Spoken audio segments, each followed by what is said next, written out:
Morning, everyone. I've got James Kershaw-Naylor with me this morning from SOCS, multiple participant on the Tuesday takeaway video. What you're doing at SOCS, James, massive help to all of directors of sport. We really enjoy your new initiatives, and you've come on today to talk about your latest initiative, which is SOCS TV. So maybe, James, you could just introduce SOCS TV and let us know what it's all about. Thanks, Chris. Has anybody else done more than one of these? Am I the first? No, Am I the you're first the multiple first. one? Yeah, you're the first. Uh, what an honor. Well, thanks very much. Love, great to be back. Um, yeah. Um, I mean, first of all, I'll just better introduce myself. For those of you that don't know me, I'm a director at SOCS. We provide a co-curricular management system to about 1,200 schools, of which the majority of PADSI schools are using SOCS already. So most of you will know who we are, what we do. For anybody watching that isn't using us, we provide a co-curricular management information system, a massive part of which is obviously the sports module. Um, the SOCS TV uh, um, endeavor project, new module, has been sort of a long time in the planning. And I don't know, Chris, if you can remember this, but when we first launched schools rugby 20 years ago, one of the first partners that we had was a company called Kick Photo.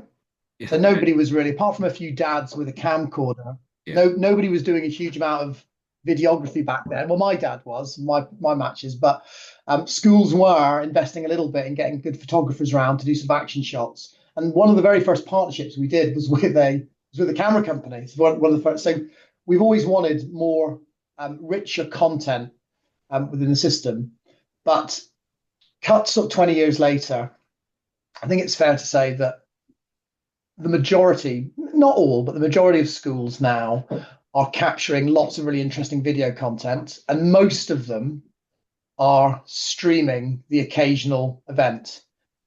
Those events might be fixtures. Um, they're probably more likely for a lot of schools actually to be other co-curricular events, musical performances, key assemblies. Maybe they're streaming the open day, the prize giving day, sorry. But more and more, the technology for streaming sport has improved and crucially has become less expensive.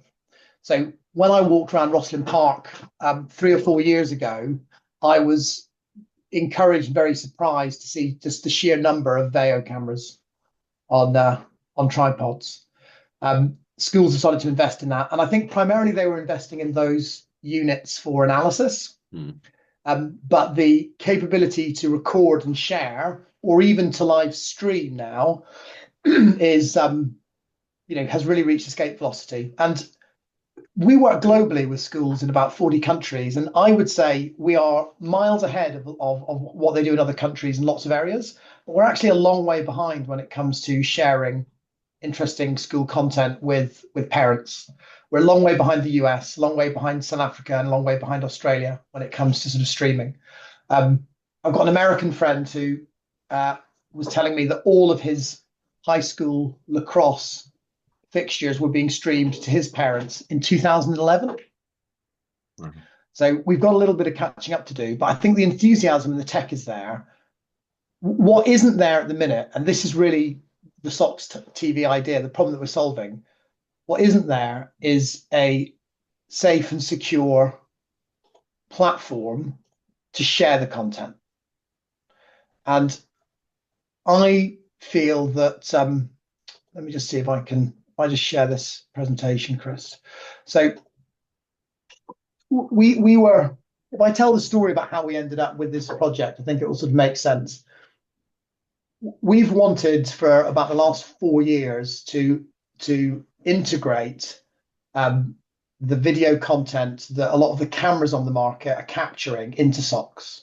We felt that we were the right place for a parent to log into and watch a stream of their child playing in a fixture or performing in a lunchtime concert or accepting a prize giving.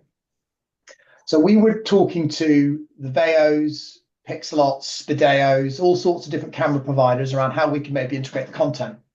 And the feedback that we had was that they were all very keen too. And the problem that we had was that we didn't have anywhere for the videos to sit for them to live. So what we've looked at doing is releasing effectively the idea of a TV station for a school, something which is not YouTube, it's not public, not a public platform, it's not completely open to Joe Public, something which has really nice user experience. So it looks and feels like it's part of the school, some branding, and which puts data security, child protection at its heart. Yeah.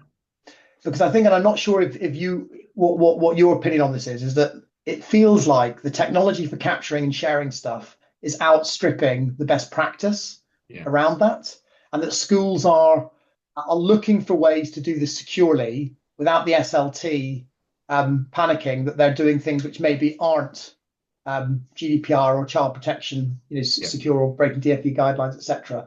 So it's not that the schools don't want to capture all this content and share it with their parents, or maybe even their prospective parents, which is slightly different. It's that they're not quite sure what the best way to do that is. And that's really what we've been thinking about. Yeah, I think that's spot on there, James. So The safeguarding, the data protection is the concern for schools, and so schools are putting their. I mean, you only have to go on YouTube and you can see the majority of school lacrosse, netball, rugby games if you want to. So obviously, if we can solve that problem, it would make life a lot easier and a lot safer. and that's really, so there's a number of sort of angles from which we're approaching SOCS TV. So one of them is that problem. Where do you put the content? How can you share it securely with your current parents, or elect who else you share it to, whether it's public or whether it's just a grandparents, aunties, uncles, etc. I think most schools all schools will want to share some video content with the public because they will create amazing marketing videos for their prospective parents and they'll want it to be out there, and that's fine. And sometimes they might want to film a really, really big rugby match or cricket fixture, and they might be happy for that to be on YouTube, and they've got all the right consents, etc., and everybody's happy with that, and that's fine. Or sometimes they'll play at Rosslyn Park and that may be live streamed to the public and everyone will sign a waiver and they're relatively comfortable with that. But there's a huge amount of content that they won't want to share publicly, which they will want to lock down. And that's really what SOCS TV is for. So that's the first problem that we want to solve. The second is the cameras are unbelievably good now, and they will get better and they'll get cheaper. But it's also not the case that every school will be able to afford more than one or two video cameras, or a fixed Spideo camera, or a really nice Canon. For their, which is sort of pointed at the school stage. So we also want to think, well, we thought very carefully about how we can democratize the content, so give schools a solution which allows them to film more. I'll talk about that a little bit in a moment. But the key idea here is that each school we work with will have a TV station branded that looks like their school website, potentially, that will have safeguarding put at its heart and won't be an afterthought. And it will allow the schools to sort of house all of the video content they capture, whether it's sport or co-curricular, drama, music, a school trip, whatever it might be, in a sort of single sign-on, login only solution for their current parents, unless they choose to share it elsewhere. It will be locked behind a sort of registration platform. And we will be working very, very hard to ensure that things like a delay on the stream, opposition permissions are all sort of taken care of, that it's secure, that we give them on-site signage around streaming, etc. That side of it, we are going to help schools sort of approach that best practice and child safety aspect. So what I thought I'd do is, I'm just going to sort of show you what this could look like. So this is a fictional school that we whipped up. So the Evergreen School, the platform itself will be branded. It will have a calendar, and it can be sort of split sport by sport or by co-curricular. and parents will be able to log into this and watch any of the streams which the schools are generating. And now, this is the really important part. We don't care what camera the school is using to capture the content. It will most likely for sport at the minute be Veo, because they're in over 700 schools. There's thousands of Veo cameras out in the market. It's a great mobile camera. We hope schools are using that. It could be a fixed camera, like a Spideo fixed camera, one that just sort of sits in the gym. It might be that they have their own little pupil-led production crew in school going and capturing content and then uploading it. It doesn't have to be live streamed. It could just be something which they've captured and they want to share with parents. So all of that can then be plugged into the TV station at the school, which only parents can access and can be viewed securely. But also, there is the capability within the software for us to have our own app, which will allow a rugby coach or a music teacher, if they've been given the right level of access, to just stream from an iPad or an iPhone. And those streams will automatically embed into the SOCS TV station for that school. So it might be that for your school play, you've got a really nice cannon pointed at the school stage, or even if you're one of the big schools, you've got 3 cameras all pointing at a stage. It might be for an indoor basketball or netball game, you've got sort of camera that's fixed in the gym at all times. You might have 3 Veo cameras for your first under 16As and first 11 hockey. And then after that, you could have a huge number of iPads or iPhones just capturing streams, and they all plug directly in. So if you look at the product, which currently is being used at places like USA Athletics, it's being used at Durham University, Oxford University, etc.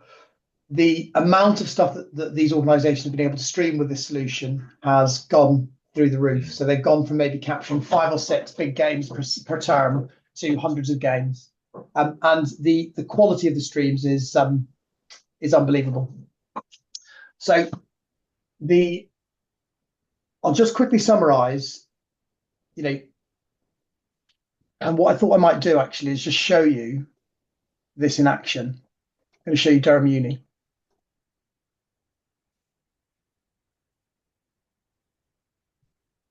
So let me show you this.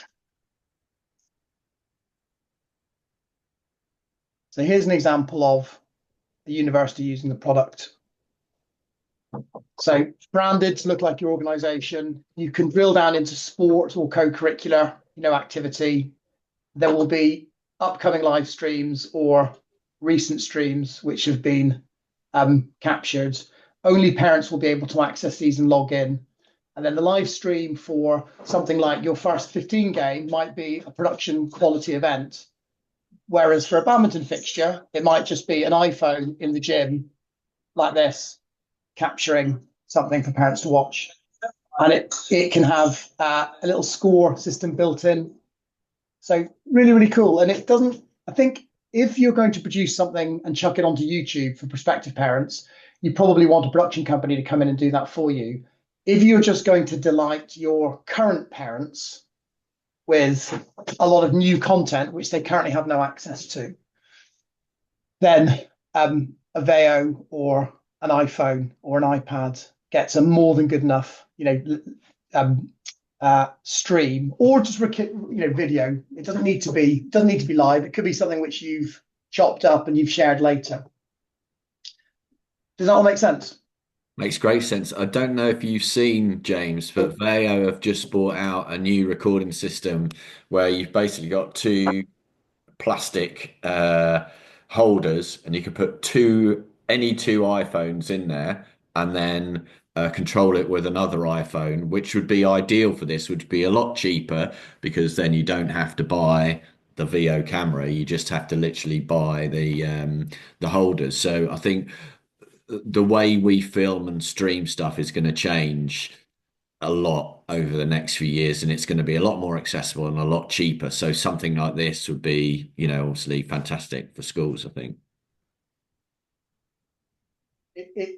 I 100% agree. I mean, at the minute, the way we see it working would be schools have a plurality of different cameras all plugged into the same Yeah. secure channel, Yeah. which they're using to share the content. Yeah. And the vast majority of content can be very nicely captured on an iPhone, and then the major productions would be using something a bit sexier, Yeah. something a little bit more hard. And the in terms of whether it's a Veo mobile or a Veo Go, which looks like an amazing system, Yeah.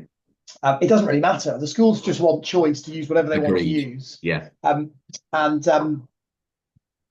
I also think just while, because I know there'll be a lot of heads of sport watching this, but it's important that it isn't just sport either. I think Yeah. sport will probably lead on this, Yeah. but it's equally likely that it should be co-curricular content. Yeah. Agreed. And Um, one of the things that we did uh, a couple of weeks ago while we were trialing this was awesome. So we got Glendower, which is a prep school, and they had an IAP skiing event in the Alps, and their parents were, unfortunately, not many of them were able to attend. Now, how do you live stream skiing? Not easy unless you've got a camera person on a pair of skis. So what they did was they had at the bottom of the sort of mountain of the run, they just did they had somebody with a member of staff with the iPhone just interviewing all the girls as they finished their run, yeah. and that was being live streamed back to their SOCS TV station, Yeah. which was shared. Yeah. And they had a coach with a little water bottle pretending that was a little microphone, and it was amazing. And we Yeah. were the feedback that there was, I think it was the most exciting thing that had happened that that term for those parents who were sort of involved in that production. Yeah. And you could just about see the girls slaloming down the mountain, but then Yeah. they would ski over, they'd have a quick little interview, and then off they'd go. They'd wait for the next one. Yeah. So it doesn't have to be 3-camera production level quality. It can be something quite simple, which it then engages the parents. And the problem is, like, we've not invented this. You've always been able to do that. You could create a lovely little video, Yeah. but then how do you get that out to parents? Do you just put it in a WhatsApp group? Well, then you've lost, anybody can save it. Do you chuck it on YouTube? I mean, you can make it a YouTube channel private, but then it doesn't look from the user experience of doing that isn't great. You just get a load of content on a private YouTube channel. So we've wanted to kind of give schools the secure safe house for all this content. And then the intriguing bit is you can then revenue raise against that content. So you can say to parents, it's 99 quid per annum for access to PGS flicks, or whatever you might want to call it, Chris, to SOCS TV or is 29 quid per term, and you can log in and you have all this rich content, and we will be using any funds raised to fund our tours, to buy more Veo cameras, to create more content. And the organizations that are doing that, the whole solution effectively pays for itself. Yeah. And I think there are some schools that will want to go free to air. Yeah. But there are, from the demos that we've been doing, I would say about 20% of the schools we speak to are thinking we may go free to air and bring some sponsorship in, and the rest are thinking this will just wash its face in terms of parents paying for tickets for content.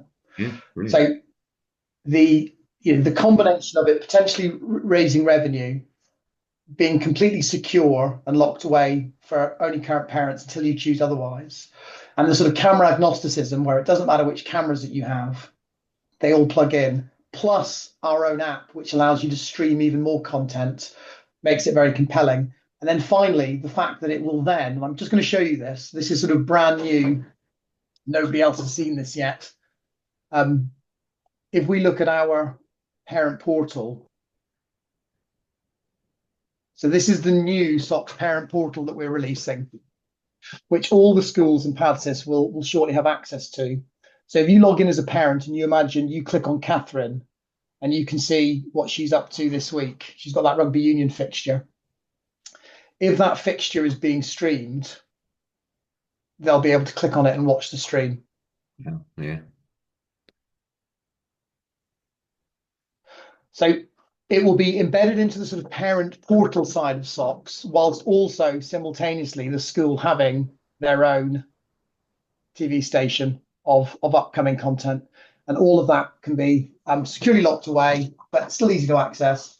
And the idea here is that we very much want you know, grandpa who lives somewhere else and can't make all the games to be able Yeah. to sort of watch the games. Um, we want people like my head of IT, who's incredibly sporty, as you know, Chris, because you've coached him. We, he's only been able to make two of his daughter's netball fixtures this term because they've moved them from Saturdays to Wednesday afternoons, and not expecting a Sky Sports level of quality, but just wants to be able to sort of Yeah. say he watched, or do what my dad used to do, which is go to the game and then go home and then watch the video that he took on his little camcorder again, and we still watch those sometimes. Yeah. Brilliant. So, what's your directors of sport do now, James? How do they get involved with this, and what do they have to do? Well, I I think the the easiest thing to do is to have a demo. So what we can do is walk them through exactly how it would be set up in interconnect with their current SOCs and how it would all work. Find out a little bit more about what they're already using, what their plans are. Think about what model they want to sort of adopt to do this. It's obviously early days. We've had a huge number of meetings already with schools. We're starting to sort of roll it out now, but we're ready to go. So what I would say, and I would say this, wouldn't I? As with anything, the first movers Yeah. unfairly sometimes tend to get the best price. Yeah. So the sooner schools move on it, the better. Yeah. And I think the summer term is a great time to test this sort of thing Yeah. before we roll out properly in September. So we've got some very very good deals on this right now, which won't be available to schools post the half term period of summer. So yeah, just get in touch and book a demo. Brilliant. Well, that's all sounds really exciting, James. And thanks for your time again this morning. And we'll see you again later in the term when you're going to talk about registration. So we'll see you then. Thanks again, James. Great to see you. Cheers, Chris. Thanks, mate. Bye.